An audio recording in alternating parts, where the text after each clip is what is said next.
CamtheStitcher, and welcome back to my channel for Flosstube number 50, the first regular Flosstube of the new year 2025. If you are new here, welcome. This is my little corner of the internet where I talk about my crafting life, mostly about cross stitch.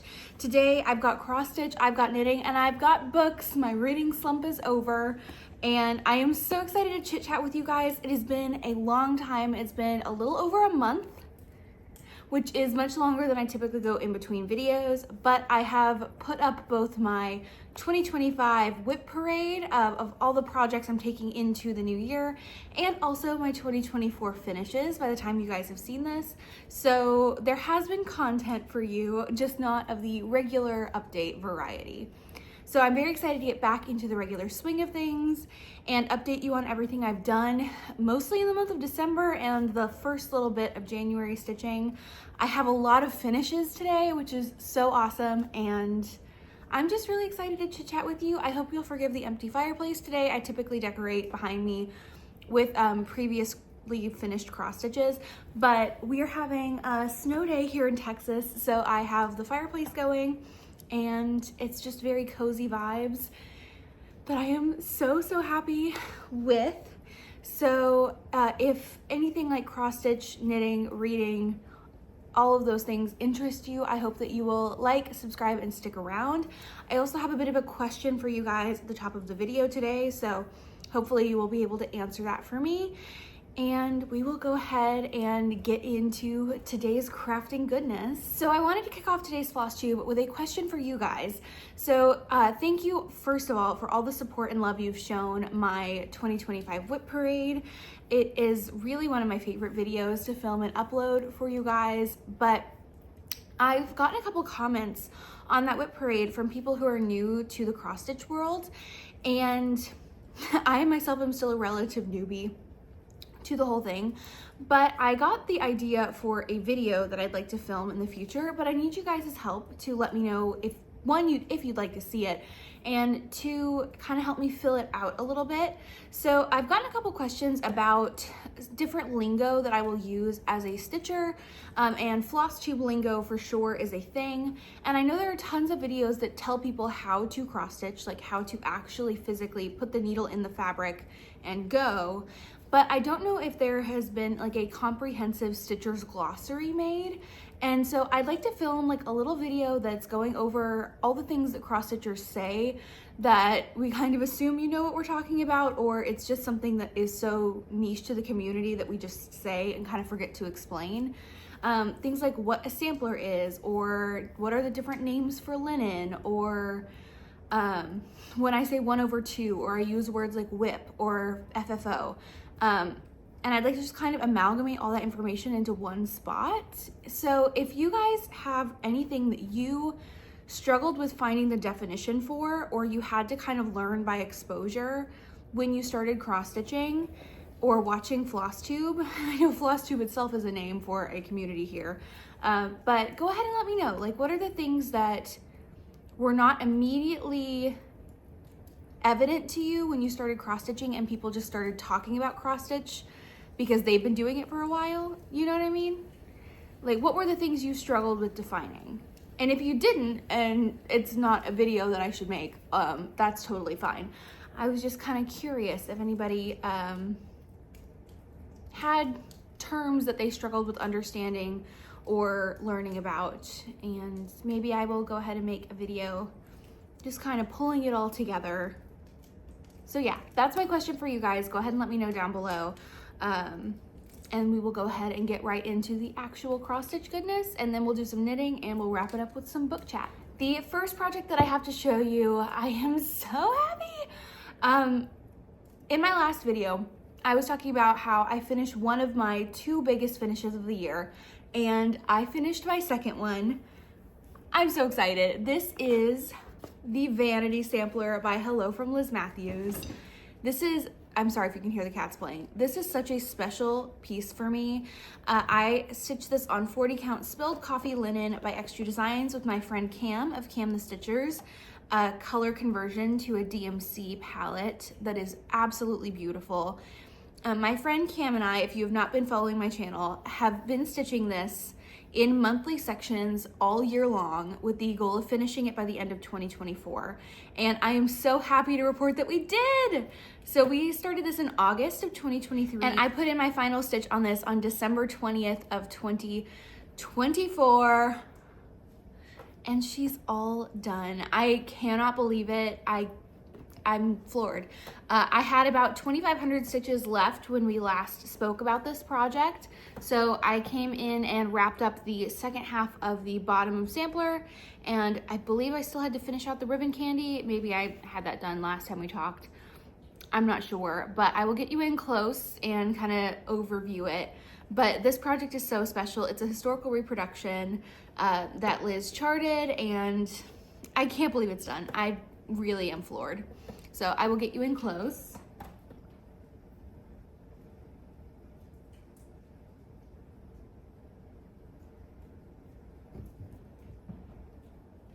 And it is virtually impossible to see, but Cam and I did sneak in each other's initials on either side of this big flower just to represent the special stitch along that we had. We wanted it to be relatively invisible just because it is a vanity sampler, and the whole point of a vanity sampler is the person who originally stitched this ripped out their details, including their age. And so we didn't want it to be too obvious, but it is in there. So that is the vanity sampler. That is my third to last finish of 2024. I did have a couple more after this, but definitely one of my most impressive finishes of the year, and I'm obsessed with this piece. Okay, next up for more Christmas stitching, I did decide to pull out my Christmas Garden by Blackbird Designs. This is a chart from the Home for the Holidays book by Blackbird, and I'm obsessed with it. I didn't touch this at all in 2023, so I wanted to get a little bit of progress on it in 2024. And unfortunately, I wasn't able to get a ton done on it, but I did about 1,300 stitches over 2 days, and this is what it looks like now. I'm stitching this on 36 count Essamplaire linen from Color and Cotton with my own Color and Cotton conversion. And over the last little bit, I brought the border all the way around and down. I did this deer, this tree, and this big snowflake. Now, this is a piece I started way back in November of 2022, and it does have some problems. I was still a relatively new stitcher when I started this, so there were a couple things I didn't look out for and a couple mistakes I made, but we're continuing on. Essentially, past Brijin accidentally stitched this entire center motif 1/2 stitch off. So I'm now counting off of the border and not off of this motif. So I'm not ripping it out. It's too much stitching to go back, and I think it will add to the vintage samplery-ness of the pattern, and that is fine. And the other mistake that I made was I did not pay attention to the fact that this linen is smaller in width at the bottom than it is at the top. So unfortunately, you can see I actually went through just recently and fed a line of thread through the edge of the cross stitch so that I could see how my margin will change as I stitch downward. And you can see it's gonna get pretty tight. I'm not sure how far down the chart's gonna come, but the margin will get small on this side. If I was doing this over, I would definitely top center start and not top left start, but this is what we've been left with. I'm stitching with 1 strand of floss on the 36 count linen, and I am happy with it. I think it's gonna be fine. It's a little lopsided, but that's okay.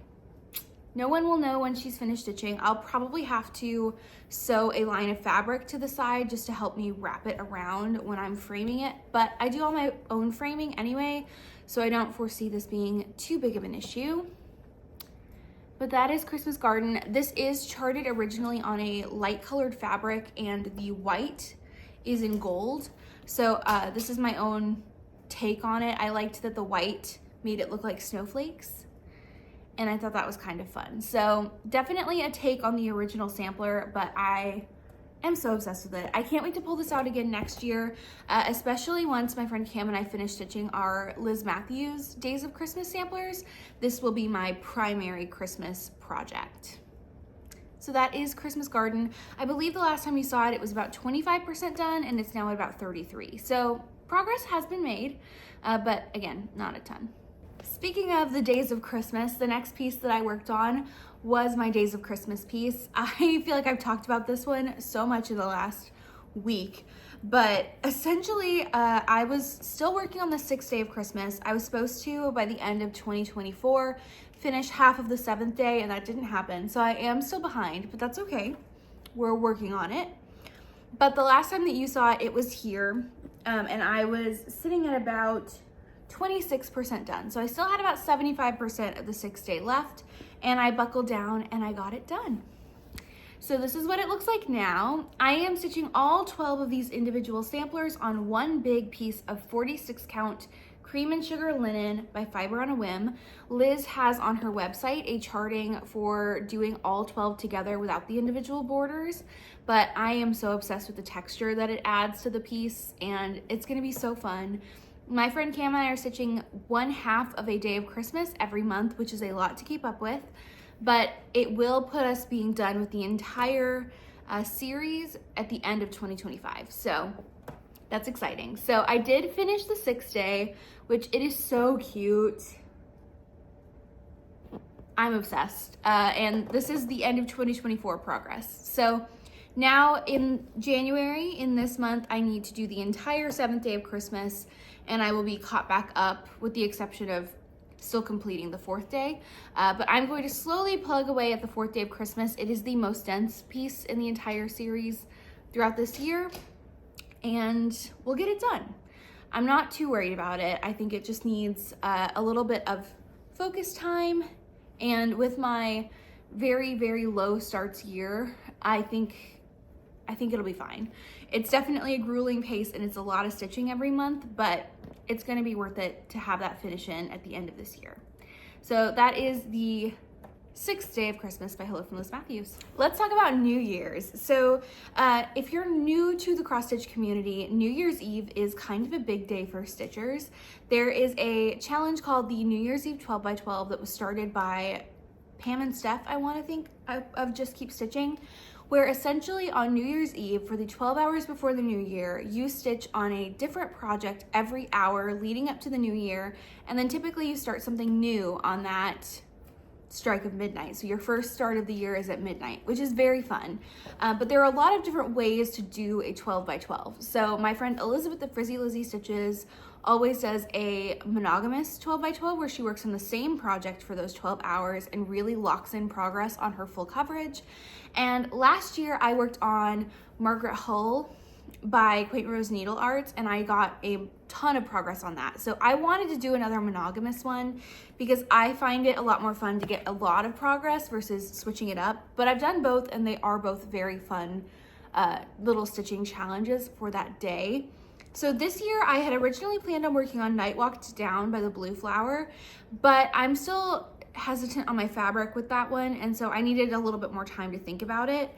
And I was really close to a finish on the Sally Spencer sampler by Birds of a Feather. So I figured I would just go ahead and make myself a challenge to get the finish in on Sally Spencer before the new year. So my final finish of 2024 was the Sally Spencer sampler. I'm obsessed with this. This is an out of print chart by Birds of a Feather. It was a unicorn of mine that a friend let me borrow the chart. So I'm happy that I can finally send it back to them. And I got it done at like 10:46 on New Year's Eve. So actually did pretty well. It's the most stitches I've ever done for a 12 by 12. I did about 1,500 stitches to get this wrapped up. I believe it was sitting at about 75% the last time you saw it. I did also work a little bit on this at the Jingle Ball. We haven't chatted since the Jingle Ball. It has been a hot minute. The Jingle Ball is a virtual cross stitch retreat hosted by Lindy Stitches, and it was so much fun. I did end up getting a really bad migraine on the last day, so I wasn't super active this year, but it was still so much fun to get some stitching in and hang out. This is what I worked on. I know it's not Christmassy at all, but I just had this pull on this project and I'm obsessed with it. So I did rechart at the bottom my name instead of Sally Spencer's and the year 2024, since I did eke out the finish in 2024. And I stitched this on 40 count Duxbury linen by Fox and Rabbit with the called for HDF silk conversion that is absolutely stunning. I know Sarah of Sarah Stitchy Spot is also stitching with the HDF Silks, and they're just a dream. This sampler has one of my favorite sampler quotes, which is "Sooner begun, sooner done," and it is my motto for cross stitch.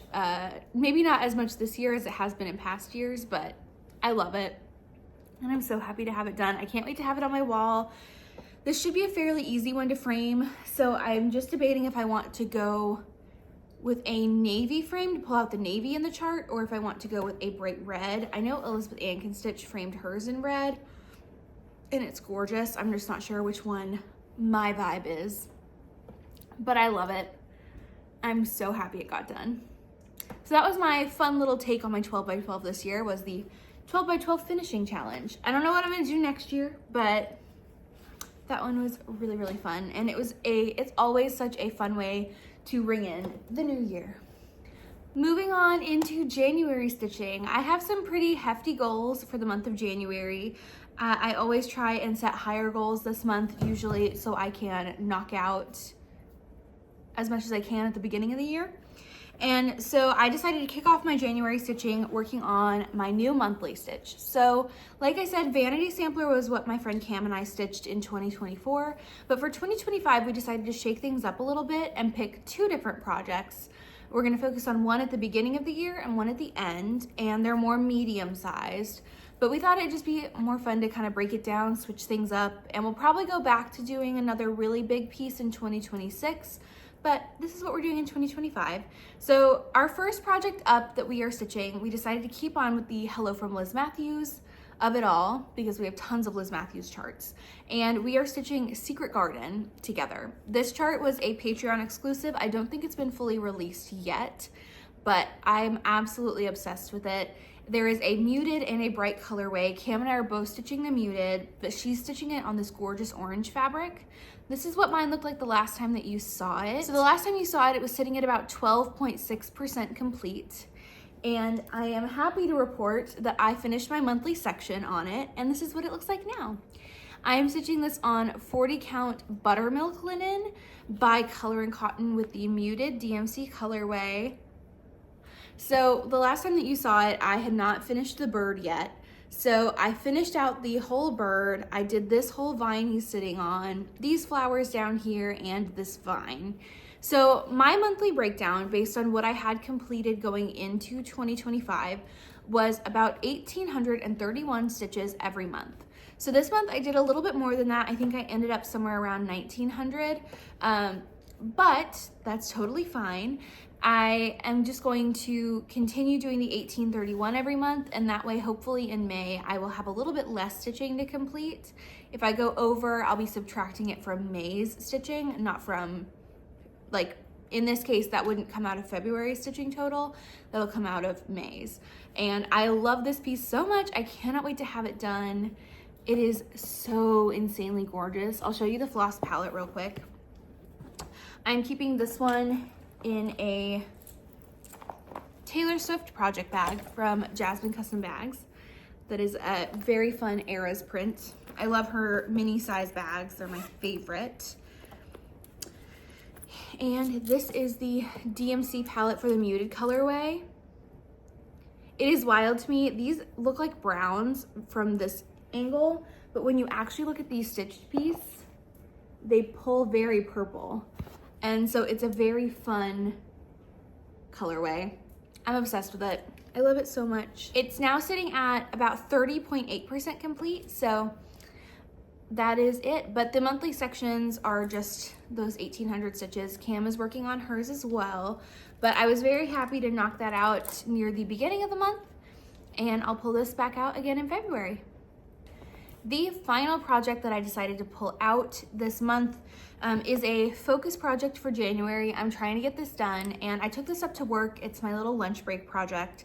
So I've not done a ton on this since I started working on it, but that's okay. This is the Love to Stitch Biscornu by Cosford Rise Stitchery. I started this at StitchCon of this past year with my friends. We all decided to start Biscornus together. And my friend Maddie of Kitty Stitch here on Flosstube is stitching the same one, but everyone else did something different. I just copied Maddie because I have this huge weakness for cross stitches about stitching, and this one is all different stitching notions. I'm obsessed with it. So this is what it looked like the last time that you saw it. I believe it was sitting at not very much done, maybe 20%, but this is a very small piece. So I have done just a couple hundred stitches on it. This is what it looks like now. I'm stitching this on a 40 count, Not Another Sampler, linen by Stitch Me. And I did, since I last saw you, this card with the buttons. You can use real buttons, but I decided to just stitch them because I don't think I have anything in my button collection that's that small. Then I stitched this floss card. I started this pair of scissors, this little heart, and did this thimble and this pin. So not a ton of progress, but I've only worked on this for 2 days. So I definitely think I'll be able to knock this out in January, and then I think I'm actually gonna end up sending this to my friend Cam to fully finish for me, because Biscornu finishes are not my favorite. And so I proposed a trade where I send her my Biscornu to finish and she sends me something to lace and frame. So that is, I think, the goal there. I am very excited to get this done and off my WIP list. It is not a big project and it doesn't need to stick around for this long, but this is the final cross stitch piece that I worked on. So we will move a little bit into haul. I did go to Oklahoma last month, and I was able to stop at the Silver Needle. So I do have a Silver Needle haul, and then we will chat a little bit of knitting and a little bit of books. But that is it for the cross stitch, if that's what you came for. So I hope you will join me for my next segment. So my mom and I go to Pawhuska, Oklahoma every year to go to the Pioneer Women's Mercantile. It's a fun mother-daughter trip that we do, but this year is the first time that we stopped at a needlework store. So on our way home, we stopped at the Silver Needle in Tulsa, and oh my gosh, I will pop up some videos that I took while I was there. It was overwhelmingly amazing. They had tons of models on the wall. If you want a Mill Hill kit, they've got them. And I kind of blacked out. I bought just a couple things. I didn't go too crazy, but I do have my haul here. So I will show you everything I got. So the first chart that I picked up was another Birds of a Feather chart. This is Bloom Where You're Planted. And the reason that I picked this up is these checkerboard flowers. And the piece does not look that big. It's very small. It's only 66 by 65.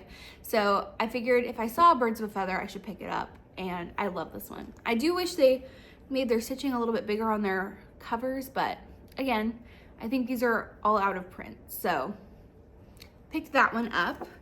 I also grabbed a Blackbird chart. This is What Remains.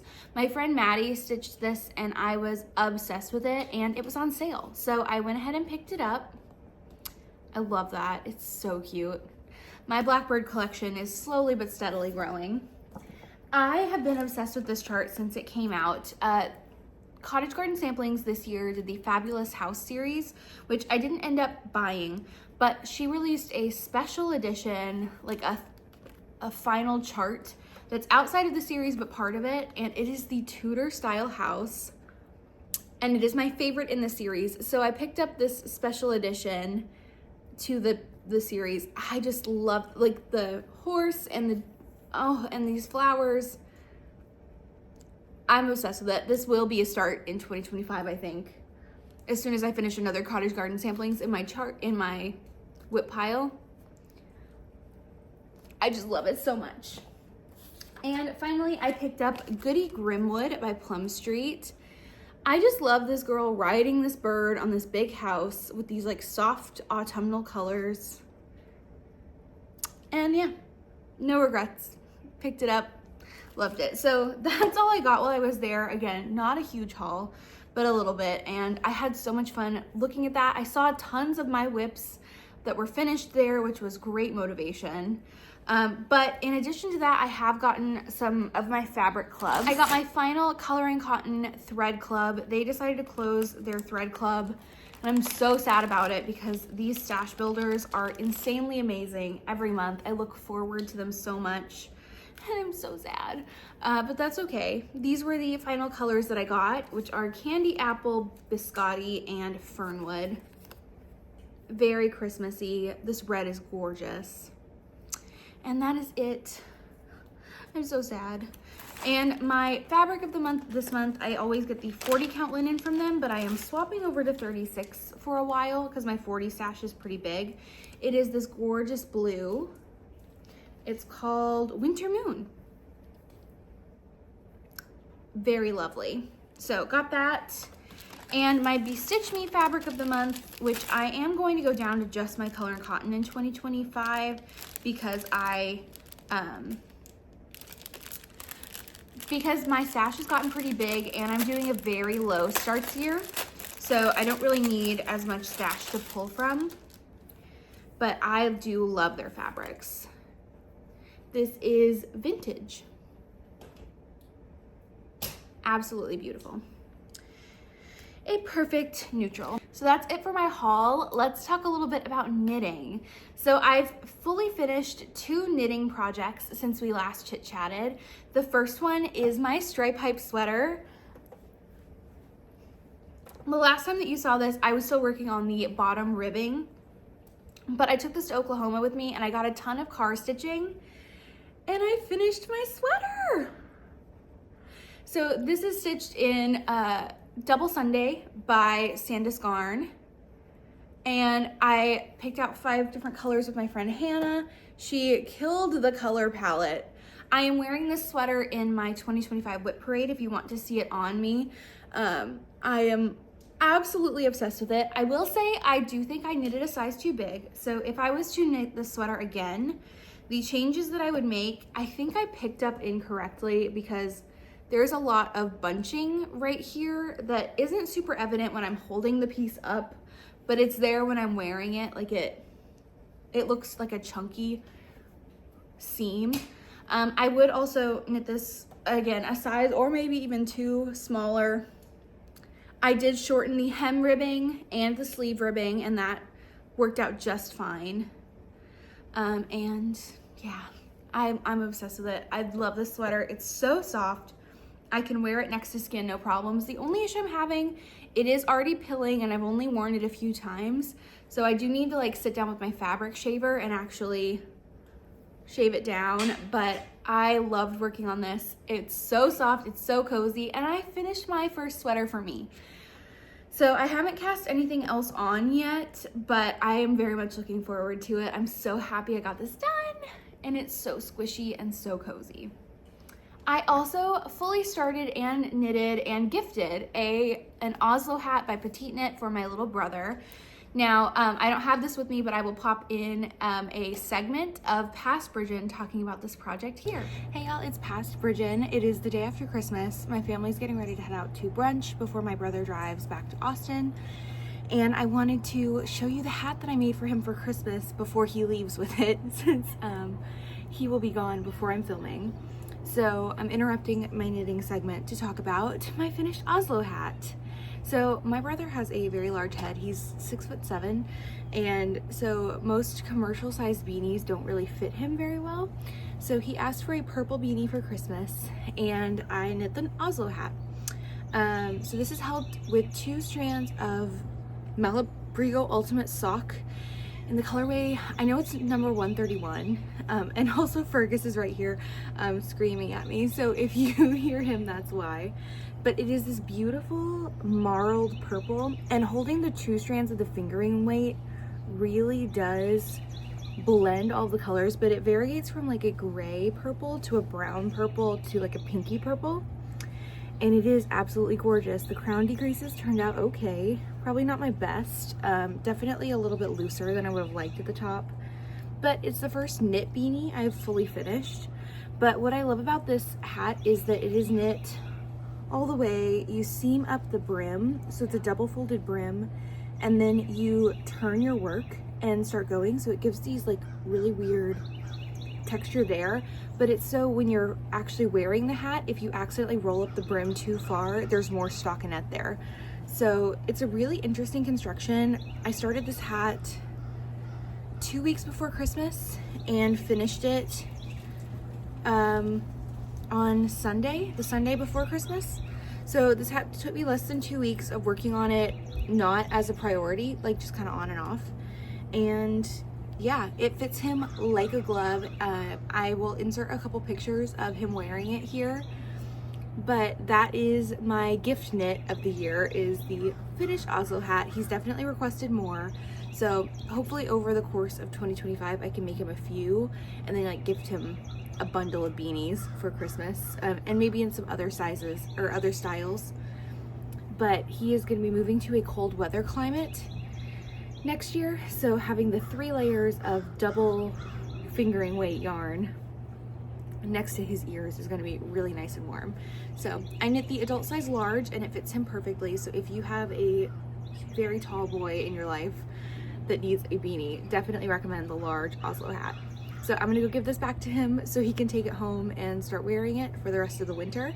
But I had to film a little clip and show you guys. I know the lighting isn't the best, but I'm sneaking a little video before we go to breakfast. So back to future Brijin. I'll catch you guys later. So that is the wrap up on my Oslo hat. I love the yarn. The process of working on it was great. I think the addition of the nylon will make it a very long lasting hat, and he tells me he hasn't taken it off since I gifted it to him. So I am very much going to make him a couple more Oslo hats over the course of the year, and definitely give him some more Christmas next year. So that is everything I've knitted. I haven't cast on anything else yet. I haven't worked on anything else. I have a couple sweaters kitted up. I'm just trying to decide if I want to move on to try and color work for the moment, or what exactly my plan is. I don't really have it written down yet. But that is it for today's knitting segment. We have not chatted books in a good long minute, so this segment might be a little bit longer than it normally is, but I wanted to fill you in on the books that I've read and what got me out of my reading slump, which I'm so excited is finally over. So I'm not going to tell you every book I read because I have read quite a few, but I'm going to tell you the standouts, and we'll pick back up with 2025 reads as well. So I finished The Ministry of Time. I loved this book. This book is about a British agency that actually goes back in time and pulls people out of history right before the moment of their death to see how they can recoup and fit into the modern day. It is a wild book. I really enjoyed this book. I read it for my book club. It was my choice, and watching someone adjust from 1850s London to the modern day with things like showers and women wearing pants, and the narrator of the book is the handler of a man pulled out of history, and so it's her story of being recruited into this government agency and going through life with him, getting him adjusted to the 21st century, and also kind of some governmental conspiracies. So if that interests you, I definitely recommend this one. I very much enjoyed it. I read a romantasy series to get me out of my slump. I just needed something easy, something fantastical, something romance, and this is what pulled me out. This is Rowan. It is a collection of 4 books in the Lachlan Feuds Treaty series. I listened to this and all 4 audiobooks were on the same book. So it just moved from book to book to book, and it pulled me out of my slump. It finally broke it. I enjoyed it. Is it probably the best thing I've ever read? No, but I very much enjoyed this one. It's very much like Scottish-Russian romantasy. That's the vibe. And then I read Make the Season Bright. I love to read a fun little holiday romance when I'm like wrapping Christmas presents. So this is what I read. This is by one of my favorite authors, Ashley Herring Blake. I read her Bright Falls trilogy with my book club as those have been releasing. And this is her like Christmas book. It is about 2 people who were, one of them walked out on the other on their wedding day, and it is them years later reconnecting and kind of in this forced proximity situation, and kind of learning why the one left them at the altar and the trauma that they've gone through since then. And I did very much enjoy it. Is it my favorite Ashley Herring Blake? No. And the emphasis on Christmas probably isn't as heavy. It's definitely not just a fun, light, Hallmarky kind of Christmas romance.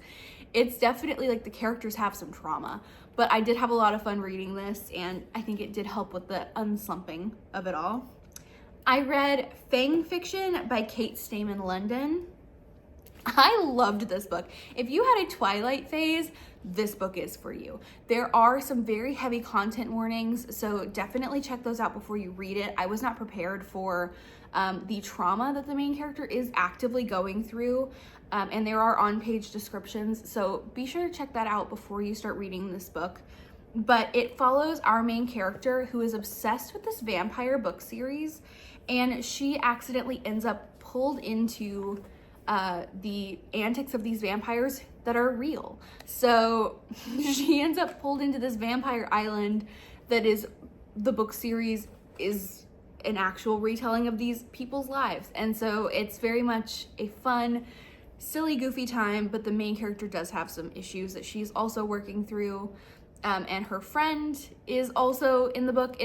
I loved this. I very much enjoyed reading this. I got it from the library, and if you had a Twilight phase, I'd recommend checking it out.